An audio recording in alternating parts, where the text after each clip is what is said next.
levar nosso pensamento a Deus, a Jesus, agradecer por esse momento, estarmos aqui reunidos para o nosso estudo, que Jesus possa nos abençoar e nos proteger, e nós possamos colocar sempre em prática no nosso dia a dia os teus ensinamentos. Que assim seja, graças a Deus e graças a Jesus. Graças a Deus. Algumas palavras, Jane, ou você quer que eu comece? Ah, não. Quero logo ouvir você falando. Tá Estamos bom. prontos todos. Então, tá bom. Então, lembrando que nós estamos estudando o capítulo 16, que é chamado de Confidências, né? Aí nós vamos lembrar que esse capítulo, ele é a continuação do capítulo 15, onde o André se encontra com a mãe dele. E por que que ele é um outro capítulo, né? Porque no capítulo 15, a mãe precisa restaurar, né, a intimidade, colocar o André inteiro, para depois ter essa conversa, né? A conversa, a parte das confidências, a conversa de gente grande. Então, semana passada, nós falamos um pouquinho e vamos terminar esse capítulo hoje. E na semana passada, ela conta para o André que o pai dele, né, Laerte, ele está há 12 anos em regiões umbralinas muito densas, de muito sofrimento. Ela começa, né, a abrir o coração para o André nessas confidências, que são confidências sérias, são íntimas, são coisas dolorosas, né? E aí ela conta para ele de onde, aonde Laerte está. Conta para o André sobre as moças que ele tinha se envolvido quando encarnado e quando desencarnou, e elas também. Essas moças esperavam por ele nessas regiões de trevas, e elas muito ligadas, né, a outras mentes, a, a, a entidades malignas, né, entidades bem difíceis de se lidar. E aí ela vai contando, trazendo essas informações para lá, para André Luiz, né? E contando que a trajetória dele de desencarnado no umbral não foi das situações mais fáceis, ainda não é, né? Que a princípio ele quis reagir, né? Lembra que a gente falou semana passada que ele quis reagir, esforçando-se por encontrá-la, mas que ele não conseguia compreender que após a morte, após o nosso desencarne, é, a alma, nós nos encontramos como nós somos, como nós vivemos, como nós estávamos aqui no plano material, né? E aí ela foi fazendo esses relatos, essas confidências para André. E nós paramos na parte em que ela fala que ele viciou, vocês se lembram? Ele viciou a sua mente. Ele se acostumou tanto a fingir, a dissimular as situações, que a sua mente ficou embotada, ficou cristalizada naquilo. Então, para ele perceber outras coisas, era muito mais difícil, porque ele criou uma carapaça muito difícil de ser permeada, né, por ideias altivas. Estava sendo um processo muito difícil para ele. Então, tá, isso aqui foi só para a gente dar uma lembrada do que a gente tratou semana passada. E aí ela continua. Os princípios da família e o amor ao nosso nome ocuparam por algum tempo o seu espírito. Por algum tempo, ele ficou envolvido por essa ideia, pela lembrança dos filhos, da esposa, né, da vida que ele tinha com eles. De algum modo, ele lutou repelindo as tentações, mas caiu, novamente enredado na sombra, por falta de perseverança no bem e reto pensamento. Aquela parte, né, que Jesus fala para a gente, faça brilhar a sua luz. Faça brilhar. Nós todos sabemos que nós temos potencial, que nós temos condições de apresentar sempre algo de bom, algo que vai sendo melhorado. Mas esse algo que existe, ele não pode só existir ficando quietinho, né? A gente tem que movimentar essa energia. Então, quando Jesus fala assim, faça brilhar a vossa luz, né? É estar sempre colocando essa em perspectiva, no caminho, esse potencial de criação, de busca, de aprendizado, porque a água, por melhor que ela seja, se ela fica parada, ela apodrece, né? Então, quando ela fala que, né, por falta de perseverança no bom e no reto pensamento, a gente pode ter muito potencial, mas se isso fica parado, se a gente não coloca isso, né, em jogo, para jogo, em busca, em crescimento, vai dar coisa que não presta, né? Vai dar ruim na linguagem dos meninos de hoje, vai dar ruim.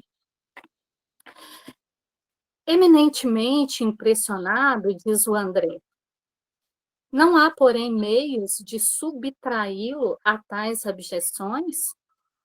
E aí ela fala, meu filho, eu o visito frequentemente. Ele, porém, não me percebe. Seu potencial vibratório é ainda muito baixo. Tento atraí-lo ao bom caminho, pela inspiração, mas apenas consigo arrancar-lhe algumas lágrimas de arrependimento de quando em quando, sem obter resoluções sérias. Aqui nesse parágrafo, dentro desse assunto que está sendo tratado, a mãe de André Luiz, ela começa a, a tratar do assunto do pai com o André, mas não dentro de uma perspectiva de julgamento, de uma análise assim, superficial do comportamento dele, que é o que a gente faz quando a gente está sendo colocado a par, né, de uma história, de uma situação. Ela tá levantando para o André a condição psicológica do pai dele. Não se trata apenas dele estar no umbral, dele não estar permeável aos bons pensamentos, aos roubos dela e dos benfeitores espirituais que o visitam. Não. Ela está falando para ele de uma coisa muito mais profunda, que é a condição psicológica dele. Que ela fala assim, lindamente aqui nesse parágrafo. Aí ela diz assim, porque olha só, ela diz assim, ó, tento atraí-lo ao bom caminho pela inspiração. A inspiração é o que a gente recebe dos bons espíritos. Eles não nos obrigam a aceitar as ideias deles, as ideias dos bons espíritos, elas não são intrusas, elas não são obsessivas, elas são inspirativas, né? Elas pairam. Então, mas apenas consigo arrancar-lhe algumas lágrimas de arrependimento. Ele chora. Quando ele se sente tocado por essas ideias, por essas inspirações, ele chora, de vez em quando. De vez em quando. Sem obter resoluções sérias, quer dizer, nada muda. Ele chora e pronto, vida que segue. As infelizes das quais se tornou prisioneiro segregam-no às minhas sugestões. O que acontece? a esposa, a mãe de André Luiz, junto de espíritos amigos, né, o inspiram, tentam soerguê-lo, mas ele acaba abraçando e seguindo as ideias das companhias infelizes que se atrelaram a ele. É o que ele quer. Isso acontece com a gente. Por isso que é uma visão, é uma leitura psicológica, porque quando a gente presta atenção nisso, a gente consegue se nortear nesse caminho. Em várias situações que a gente está vivendo, várias dificuldades, a gente com uai, mas peraí, de todas as inspirações, todas as ideias altaneiras que me chegam, por que que eu abraço só aquela que me deixa para baixo, que me deixa pensando coisas infrutíferas? Isso aqui é para gente, né? Então, venho trabalhando intensamente, anos a fio. Solicitei o amparo de amigos em 5 núcleos diversos. Gente, 5 núcleos diversos. Ela já está numa esfera superior, né? Ela faz parte de uma esfera superior. Nosso lar, a gente tem que lembrar que ele é um campo de passagem, de descanso. Ele está aqui, pertinho, pertinho aqui, colado aqui na Terra. Ela faz parte, ela habita uma esfera superior. E ela rogou o auxílio de espíritos diversos nas regiões que ela está, no próprio nosso lar, né, com os ministros, que a gente sabe que são maravilhosos, e sem contar outros espíritos, né? Solicitei o amparo de amigos em 5 núcleos diversos de atividade espiritual mais elevada, inclusive aqui em nosso lar. E ela ainda faz esse parêntese, né? Esferas mais elevadas e inclusive nosso lar. Certa vez, Clarencio, o ministro Clarencio, quase conseguiu atraí-lo ao Ministério da Regeneração, mas debalde. Não é possível acender luz em candeias sem óleo e sem pavio. Precisamos da adesão mental de Laerte para conseguir levantá-lo. Aqui ela traz um monte de situações para a gente, né? Não é possível acender luz em candeia sem óleo e sem pavio. Não adianta ter, né, a embalagem, o invólucro, tem que ter o conteúdo necessário, o conteúdo que precisa para ser utilizado. Essa luz, a luz da fé, né? O óleo da resistência, da perseverança, da busca, de não se deixar abater. Aquele alimento, o óleo é o combustível, né? O pavio é o que faz a conexão entre o material e o espiritual. Não tem, não tem. E aí ela fala, e a gente precisa ter a adesão mental dele para conseguir soerguê-lo. E soerguê-lo não é fisicamente.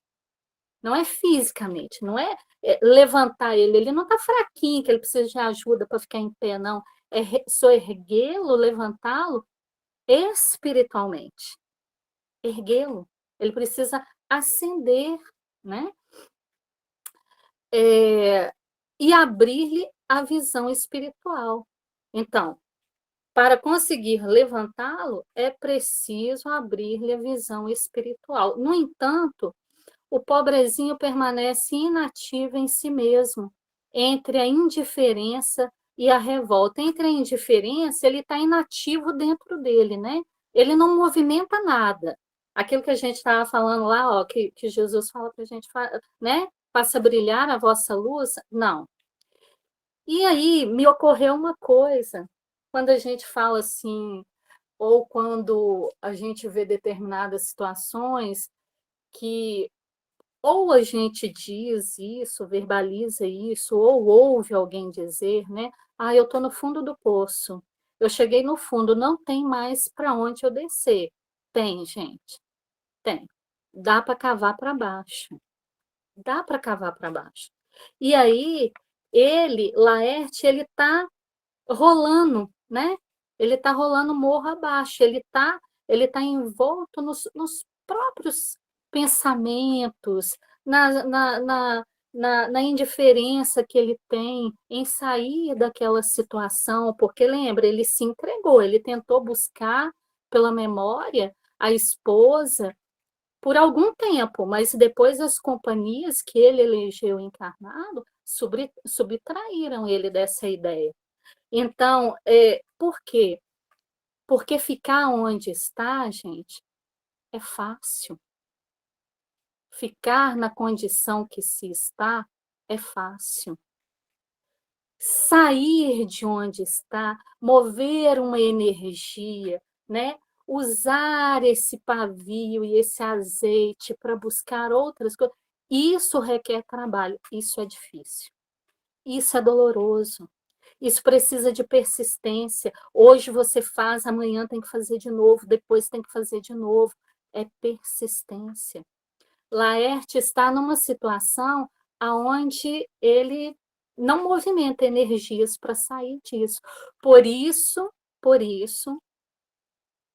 que o trabalho dos mentores é tão difícil. Ele tem uma carapaça, né? É tão difícil acessá-lo. Porque eles não podem, pura e simplesmente, retirá-lo de onde ele está. Tem que ter o desejo dele. O desejo dele tem que ser respeitado, né? E ele é um homem que ele já entendeu que ele está desencarnado, ele já entendeu que existe vida após a morte, ele já entendeu. Ele já entendeu. Ele não está na matéria aonde a gente muitas vezes pode colocar essas situações, esse saber, na condição do será. Ah, será? Não. Porque quando a gente desencarna, não tem mais o será. É tudo muito evidente, né? É tudo muito claro. Então, depois de longa pausa, né? Isso aqui é interessante porque eles estão tendo uma conversa. André e a mãe estão tendo uma conversa. E é uma conversa difícil, que é uma conversa que fala de sentimentos, né? De como andam as pessoas que se amam. Então, quando ela suspira aqui, eu consigo pensar assim naquelas conversas difíceis que a gente tem, às vezes, dentro da família da gente, e que às vezes a situação é tão dolorosa que você solta um suspiro, né? Como se você tivesse buscando um fôlego para continuar falando de situações dolorosas, né? Difíceis muitas vezes. Então, depois de uma longa pausa, ela suspira e continua. Talvez não saibas ainda que tuas irmãs têm mais notícia, viu, gente? Tem mais notícia. Que as tuas irmãs, Clara e Priscila, vivem hoje igualmente no umbral. Oi? É. Agarradas à crosta da terra. Sou compelida a atender às necessidades de todos. Meu único auxílio direto repousava na cooperação afetuosa de tua irmã Luísa, aquela que partiu quando eras ainda pequenino. Luísa esperou-me aqui muitos anos. Foi meu braço forte nos trabalhos ásperos de amparo à família terrena. Ultimamente, contudo, depois de lutar corajosa ao meu lado, em benefício do teu pai, em teu benefício e de tuas irmãs, tão grande é a perturbação dos nossos familiares ainda na terra, que voltou a semana passada, a fim de reencarnar entre eles num gesto heróico e sublime de renúncia. Então, aqui tem informação demais, né? Informação demais. Primeiro, nem eu sabia que André tinha 3 irmãs. Fui pega de surpresa, desconhecia esse fato. E depois que dessas irmãs, duas delas estavam, né, Clara e Priscila, estavam na mesma condição que o pai, e que André também esteve, né? Em regiões umbralinas, em regiões de sofrimento. A mãe do André Luiz, desencarnada, né, com o auxílio dessa filha, também já desencarnada, lutando, trabalhando para sustentá-los, para soerguê-los da condição em que eles se lançaram. Então, é muito trabalho. E, diante disso, essa irmã que desencarna, ainda quando ele era criança, que trabalhou, né, que ficou no plano espiritual esperando a mãe, né, que aí a gente vai perceber os laços de afinidade, de parentesco espiritual. Ela ficou aguardando a mãe voltar ao plano espiritual, a mãe volta, e as duas trabalham com muito afinco por essa família. Mas o negócio é tão difícil, é tão luta em cima de luta, que ela volta, ela decide voltar, reencarnar, para poder ajudar esses parentes, né? Ajudar esses corações que fazem parte ali, ó, do mesmo halo, mas que alguns estão muito quebradiços, né? Tem que recompor, tem que reconstruir de novo essas intimidades. Então ela volta, vai reencarnar e vai participar da vida, do soerguimento desses irmãos, né? Dessa família que tá toda igual a nossa, gente, porque isso aqui é um relato da nossa família, né? Esse relato aqui, ele representa todas as famílias, porque não tem aquela família que não tenha essa adversidade, que não tenha nenhum tipo de dificuldade, que não enfrente circunstâncias de muita dor e muita lágrima. Não tem. Minto, não, até tem, né, gente?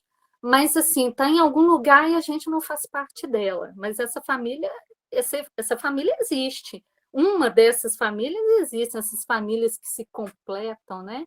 É, intrinsecamente elas se completam pelos laços do amor, da afetividade, do respeito, e respeitam tudo e respeitam todos. Existe. No mundo existe alguma aí, mas a gente não vai conhecer. Por quê?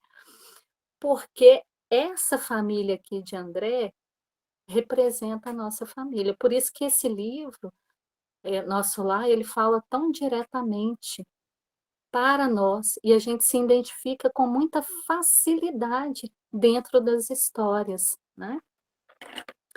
Então ela fala assim, ó, espero, pois, que te restabeleças breve para que possamos desdobrar atividades no bem. Ela já aproveita o ensejo, fala para ele assim, ó, já que agora você já está em pronta recuperação, eu vou te fazer um chamado. Te prepara para que a gente possa trabalhar, para que você possa estar em condições de servir. É para frente e para o alto. Ela já faz esse chamado para ele, né? Assombravam-me, aí começa André, né? Assombravam-me as informações referentes a meu pai. Que espécie de lutas seriam as dele? Não parecia sincero praticante dos preceitos religiosos. Aí uma outra coisa só que eu queria falar, quando ela faz esse chamado para o André, né? Espero que te restabeleças breve para que possamos desdobrar atividades no bem. Aqui fala para a gente uma coisa que a gente precisa fazer em nós, que a gente precisa investir no nosso progresso moral, a gente precisa investir em nós. Por quê? Porque nós não estamos aqui passando um tempo. A gente não está passando um tempo na vida, a gente não veio para cá, para a Terra, para tirar férias. Nós não estamos estudando essa obra para que a gente saiba falar de um livro.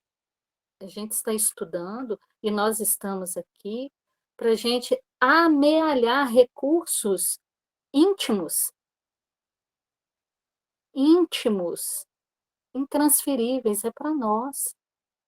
Só aquilo que está formado, que está consolidado, que pode ser repassado com segurança. Mas até esse momento chegar, a gente precisa construir em nós. Então, ela está falando para a gente assim, ó, investe no seu progresso moral. Investe, André. Investe, Jane. Investe, Renata. Investe, Maria Alice, Denísia. Investe. É isso que ela está falando para a gente. E aí ele continua, né? Não parecia sincero praticante dos preceitos religiosos, não comungava todos os domingos, enlevado com a dedicação maternal? Perguntei. Aí aqui a gente vai dar uma paradinha.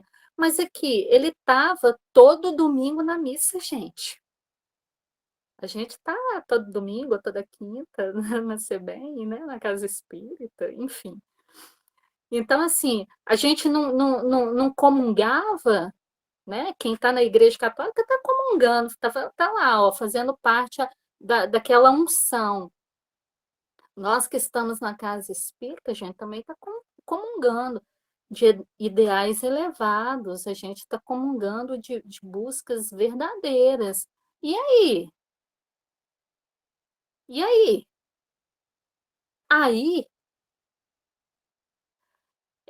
ele diz assim, a senhora, entretanto, auxilia o papai, achei tão bonitinho isso, auxilia o papai, não obstante a ligação dele com essas mulheres infames. Aí aqui André ele faz uma coisa que quando eu estou lendo eu falo, corre, André. E ele não me escuta. Por quê? Porque ele entrou numa zona, ele entrou num lugar que ele vai levar uma sacudida, ele vai levar uma sacudida imensa. A começar que a forma como ele vê papai é que papai é um homem de bem, né? Papai era trabalhador, chefe de família, papai ia para a igreja, papai comungava todos os domingos. Era lei, papai na igreja comungando, todos os domingos. Então, papai era um homem de bem. Só que a visão do André sobre o homem de bem é a visão de quem está no mundo e não se atém ao que é o homem de bem, né? E aí, como ele leva essa situação para o lado pessoal, né? Passional, porque ali é o sangue, né? O sangue falando alto, saindo em defesa de papai. Não, como assim? A senhora auxilia o papai, não obstante a ligação dele com essas mulheres infames, porque ajudar papai é até aceitável, mas ajudar as mulheres infames, sendo que nem ele estava se recordando que, enquanto encarnado, ele também se misturava em relações infames, né? André. E aí a mãe dele vira e fala assim, não as classifique assim. Dize antes, meu filho, nossas irmãs doentes, ignorantes ou infelizes, são filhas do nosso Pai igualmente. Não tenho feito intercessões apenas por Laerte, mas por elas também. E estou convencida de haver encontrado recursos para atraí-los todos ao meu coração. Aqui é uma parte tão linda, que eu acho assim tão maravilhosa, porque aqui ela nos dá uma lição e André nos dá outra. Ela nos dá a lição que é a diferença entre estar ao lado e estar do lado. Estar ao lado, gente, é o que a gente faz sem passar pano, né, nos dizeres modernos, sem passar pano nos erros dos outros, sem fingir que não viu. Sem sair em defesas absurdas, porque fulano é o amor da minha vida, é a luz dos meus olhos, então o mal feito dele, diante do amor que eu sinto, é muito pequeno.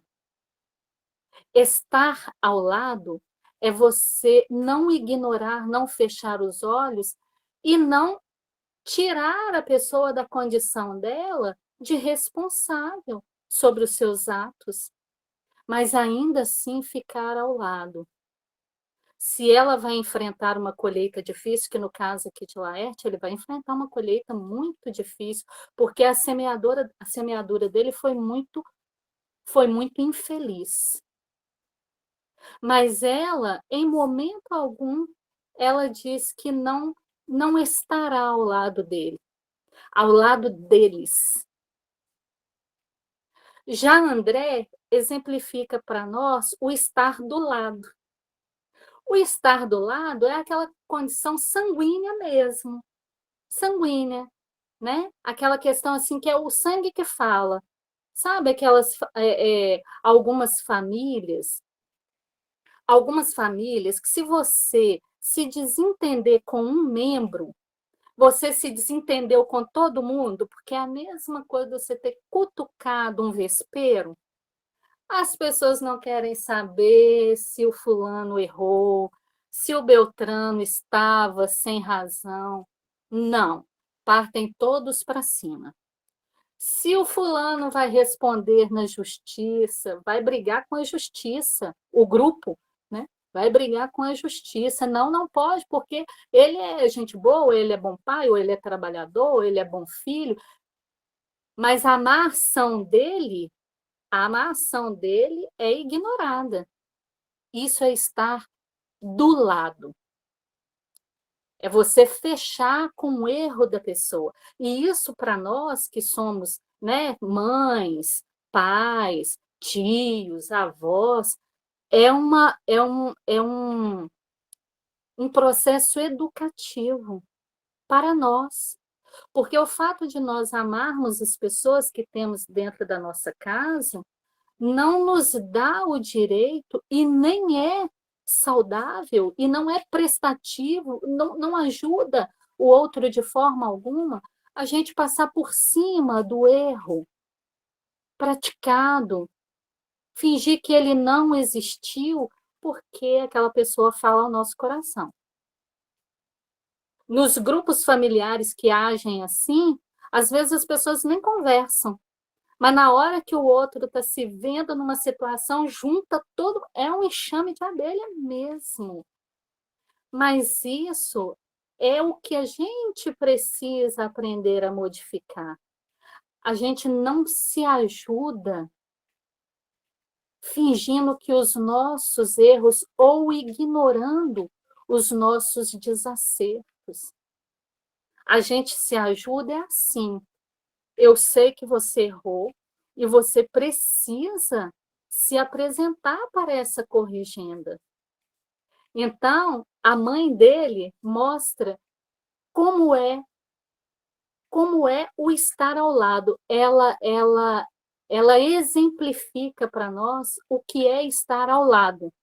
E André exemplifica para nós o que é estar do lado. É muito interessante, é muito engraçado isso. E aí, ele fica impressionado porque ela está tendo uma manifestação de uma renúncia absoluta. E a gente tem que lembrar por quê? Porque escolher a moral do Cristo, gente, pede renúncia. A moral do Cristo é renúncia. A mãe de André Luiz, ela exemplifica para a gente, olha só para vocês verem, Na cabeça de André Luiz, papai, que era trabalhador, chefe de família e comungava todo domingo, era um homem de bem. Essa é a visão que a gente tem aqui no mundo, né? Mas a mãe de André Luiz, ela é o verdadeiro exercício do homem de bem, que está no Evangelho segundo o Espiritismo. Lá no capítulo Sedes Perfeitos, né? Olha só para vocês verem, até marquei aqui, o homem de bem. A gente consegue achar a mãe do André Luiz aqui, ó. Deposita fé em Deus, na sua bondade, na sua justiça e na sua sabedoria. Sabe que sem a sua permissão nada acontece e se lhe submete à vontade em todas as coisas. Tem fé no futuro, razão porque coloca os bens espirituais acima dos bens temporais. Sabe que todas as vicissitudes da vida, todas as dores, todas as decepções são provas ou expiações e as aceita sem murmurar.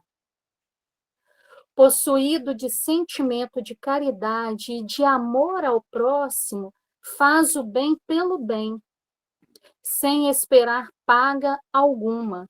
Retribui o mal com o bem, toma a defesa do fraco contra o forte e sacrifica sempre os seus interesses à justiça. Encontra satisfação nos benefícios que espalha, nos serviços que presta, no fazer ditosos os outros, nas lágrimas que enxuga, nas consolações que prodigaliza aos aflitos. Vou parar por aí, não termina aqui não, mas continua. Mas olha só, a gente consegue identificar a mãe do André Luiz, esse espírito que está trabalhando, fazendo brilhar a sua luz e recomenda ao André, busque, cresça, se aprimore, trabalhe, sirva. Sirva. Porque a construção do homem de bem em espíritos felizes passa por lutas, como nós já falamos anteriormente, não é um prêmio que se recebe gratuitamente, né? É luta. Então, ela escolheu a moral do Cristo. Qual é a moral do Cristo? O que Jesus ensina para a gente? Jesus ensina para a gente sobre reconciliação. Jesus ensina para a gente que o fim não justifica os meios. A gente ainda acha. Muitas vezes, dependendo das situações, né? A gente ainda tem a moral duvidosa. Né? Mas, lembrando que não é para a gente desesperar, porque a gente está a caminho, né? A gente está construindo, porque não é fácil seguir Jesus. Tomar o cálice de Jesus, o cálice dele é bebida amarga. Não é fácil. Então, André está tendo, nesse momento, um encontro amoroso de tratamento, de reequilíbrio com um espírito elevadíssimo. Aqui no mundo, o nome que a gente daria para essa dona, sabendo que o marido dela traía ela com diversas mulheres, seria outro. Mas o nome que ela construiu, que ela carrega no plano espiritual, é outro. É outro. Pensei subitamente em minha família direta. Senti o velho apego à esposa e aos filhos queridos. Perante Clarencio e Lísias, deliberava sempre recalcar sentamentos e calar indagações. Na frente de Lísias e de Clarencio, ele dissimulava, né? Fingia que não estava pensando nisso. Mas o olhar materno encorajava. O olhar de mãe, né, gente? Mãe lê filho. E filho não consegue sustentar muita dissimulação perto de mãe. Se ficar muito tempo assim, não consegue. e ele estava envolvido pelo magnetismo dela. Ela estava abrindo o coração para ele, e ele não sentia por que não fazer isso com ela. Ele a amava e sabia que ela era confiável, que ele podia confiar os seus sentimentos a ela, tal como ela estava confiando nele, né? Trazendo para ele essas informações sobre o andamento de todos, né? Quase todos da família. Alguma coisa me fazia sentir que minha mãe não demoraria muito tempo ao meu lado. E aqui, quando ele fala isso, a gente às vezes fica pensando assim, é meio sem sentido ele falar isso, né? Porque, óbvio, ela foi fazer uma visita para ele, ué, visitas não ficam indefinidamente. Mas aí tem uma coisa aqui, ele não está falando, né? Esse sentimento que ele está expondo não é de uma visita que está prestes a acabar, porque ele sabe que está prestes a acabar. Ele está falando de um distanciamento maior no tempo, né? Ele sabe, ele sente que ela não vai ficar muito tempo por ali acessível a ele. E não vai, né? Mas para frente a gente vai ver o que vai acontecer. Aproveitando o tempo que corria, perguntei: a senhora que tem acompanhado o papai devotadamente, nada poderia informar-me relativamente a Zélia e as crianças? Zélia é a esposa que ficou aqui na Terra, né? Aguardo ansioso o instante de voltar a casa a fim de auxiliá-los. Oh, minhas imensas saudades devem ser igualmente compartilhadas por eles. Como deve sofrer minha desventurada esposa com essa separação? Ele não sabe e a gente não vai contar, mas a gente já sabe que tudo mudou, né? Essa realidade só existe na cabeça dele, porque 8 anos se passaram. 8 anos se passaram. Muita água correu debaixo dessa ponte. Ele está considerando que a vida, que as coisas continuaram na mesma toada de antes, mas isso não aconteceu. E a mãe, olha só, como que esse espírito é fantástico.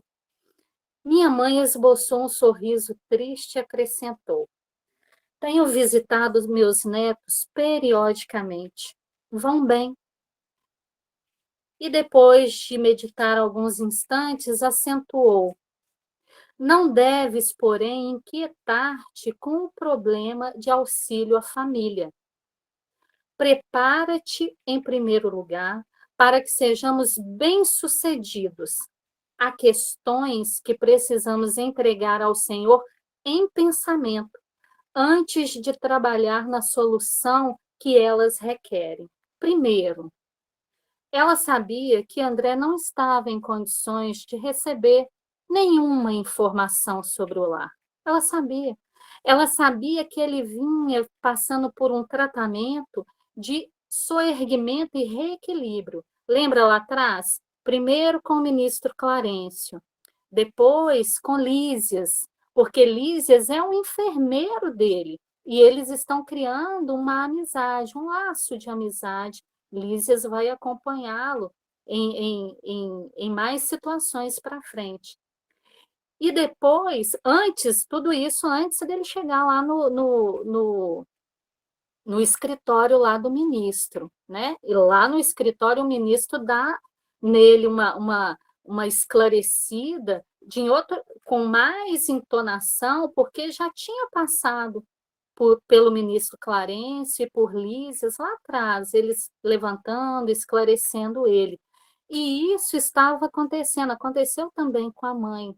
Mas ela sabia que ainda não era o momento, que ele não estava bem para ouvir, para saber a verdade. E o tratamento dele continuava, e ele só se rebusteceria quando ele começasse a trabalhar, quando ele começasse a servir, que ele ia angariar condições para ficar mais forte, ia ganhar amigos, ia ganhar esclarecimentos, tudo isso ia rebustecer ele, mas não nesse momento. Nesse momento aqui, não. Então, ela não ia fazer isso com ele, porque ela sabia que ia jogar ele no chão. Todo o trabalho até então ia por terra. Mas aí ela fala, ó, não deves inquietar-te com problema de auxílio à família, que é o que a gente tem que lembrar, que o que a gente não pode fazer, Deus está fazendo. É o exercício da nossa fé. É o que a gente precisa fazer. Prepara-te, prepara-te, em primeiro lugar, para que sejamos bem-sucedidos. Dê atenção ao que você precisa nesse momento. Nesse momento, você precisa se reequilibrar, ficar bem, abraçar tarefas, ganhar conhecimento, encorpar-se espiritual e mentalmente para que sejamos bem-sucedidos nos auxílios que prestaremos. Há questões, aí é que ela fala, né? Há questões, a gente pode entender por há problemas, meu filho, que precisamos entregar ao Senhor em pensamento. O que ela está falando? Há problemas na vida da gente que a gente tem que orar e entregar nas mãos de Deus. Primeiro, dentro da nossa mente, Senhor, vá onde eu não posso ir, ajuda-me naquilo que eu não posso ser útil. É disso que ela está falando com ele. Antes de trabalhar na solução que elas requerem. Primeiro a gente pede, André, auxílio a Deus. Pede para ele preparar. Depois a gente vai. Porque se a gente for sem colocar Deus adiante, sem colocar Jesus adiante, quando a gente chegar lá e a gente vê que não deu certo, a gente tem que voltar para trás para buscar ele. Só que aí perde-se um tempo, gasta-se uma energia, tanta coisa pode acontecer de prejudicial para nós. Então, não é a gente ir primeiro. Primeiro, a gente entrega e confia. Quis insistir no assunto para colher pormenores, mas minha mãe não reincidiu nele. Esquivou-se generosa, né? A palestra estendeu-se ainda longa, envolvendo-me em sublime conforto. Tá vendo? Eles ainda ficaram juntos. Então, quando ele fala aqui, né, que alguma coisa me fazia sentir que minha mãe não demoraria muito tempo, ele não está falando desse momento que eles estão juntos. Ele tem uma sensação, né, que ele vai ficar distanciado dela. Mais tarde, ela despediu-se. Curioso por saber como vivia até ali, pedi permissão para acompanhá-la. Afagou-me então carinhosa e disse: Não venhas, meu filho. Quando eu li isso aqui, eu lembrei vocês que têm criança ou que já teve criança em casa. É tão comum, né, quando a mãe, o pai está saindo para trabalhar e a criança fala assim: Ah, não vai não, ou então deixa eu ir com você. Eu vou ficar quietinho lá, não vou fazer nada. Crianças pedem isso, né? Às vezes querem ficar mais junto da mãe, do pai, mais acolhidos. Eles pedem para poder acompanhá-los, né, no trabalho. E do mesmo jeito que a gente responde aqui, não dá, não pode. Ela responde para ele. Então é como se estivesse realmente falando, nesse momento, com o filhinho, né? Com o garotinho. Não venhas, meu filho. Esperam-me com urgência no Ministério da Comunicação, onde serei munida de recursos fluídicos para a jornada de regresso, nos gabinetes transformativos. Além disso, preciso ainda avistar-me com o ministro Célio para agradecer a oportunidade da visita. Aqui ela está dizendo para ele, né, que não pode, porque ela já tem um outro roteiro a ser cumprido. e ela será munida de recursos fluídicos. Bom, aqui não fala para a gente quais recursos são esses, mas eu penso assim, vai começar a se preparar para reencarnar, né? Então eu penso que esses recursos fluídicos é o que ela vai precisar para essa romagem dela na carne, né? Que será uma reencarnação de difícil, né? De provas difíceis, de renúncias difíceis. Então, assim, eu imagino que ela será, como acontece com todos nós, né? Ela será munida desses recursos fluídicos, magnéticos, tratar o que precisa, né? Receber o que necessita para essa jornada de regresso, que é o que está falando aqui. E ela vai se encontrar lá com o ministro Célio, que eu não sei quem é o ministro Célio, mas ele é um desses, né, valorosos trabalhadores que ela buscou ajuda tanto para André como para o caso do Laerte e das moças, né, tanto as filhas quanto as moças que se envolveram com Laerte. Então, vocês lembram que ela falou que ela foi buscar auxílio, ajuda em várias esferas, né? O ministro Célio é um deles. E deixando-me na alma duradoura impressão de felicidade, beijou-me e partiu. E assim termina, né, esse capítulo que eu particularmente eu achei lindo, lindo de viver. Achei lindo, né? E entendo e volto a repetir que nós estamos estudando, gente, essa obra Nosso Lar para ampliar a nossa mente, para mudar os nossos comportamentos. Essa obra, ela fala diretamente à nossa intimidade, à nossa alma. Não é um romance, não é uma história, são as nossas histórias vividas por outras pessoas.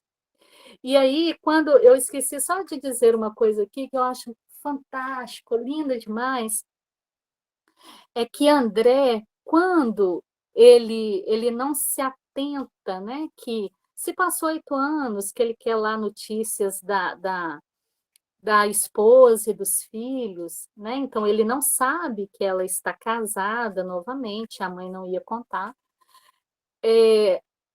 Uma coisa que me lembrou assim que eu fiquei muito agradecida a Deus, porque ele sempre coloca sirineus na nossa vida, né?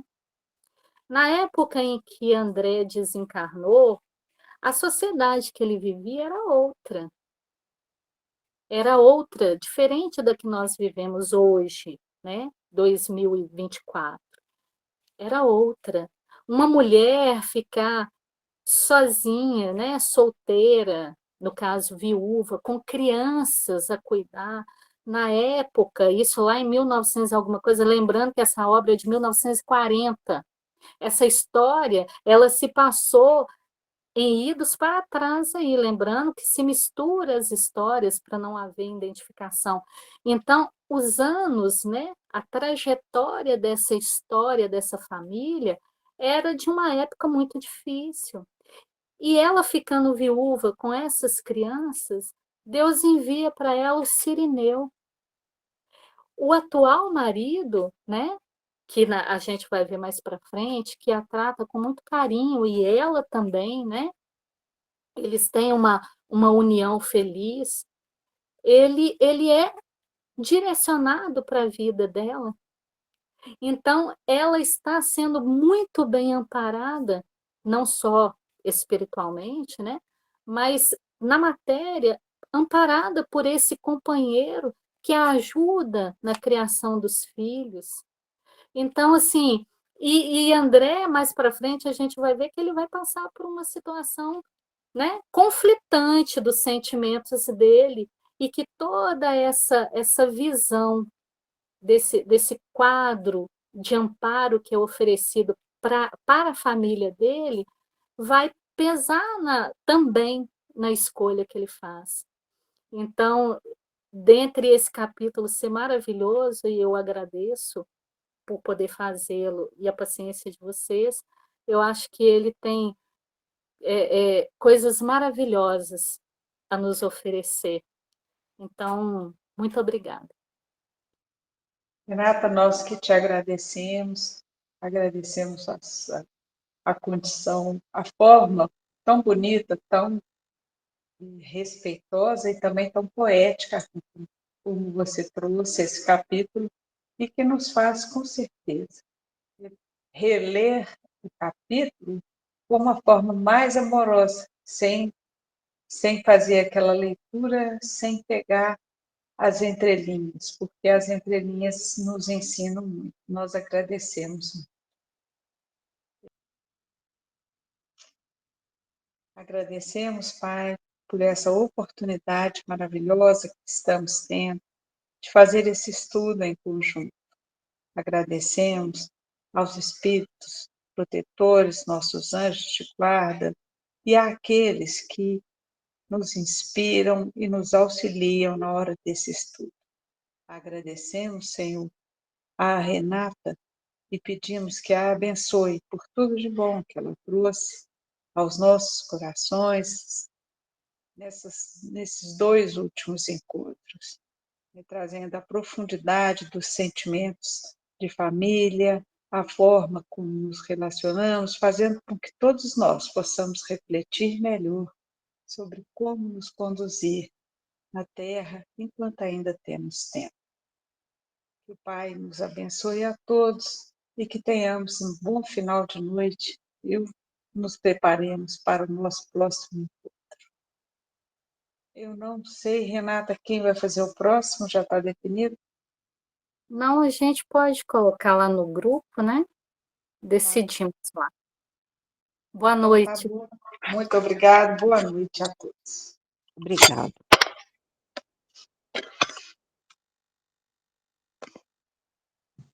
Boa noite a todos.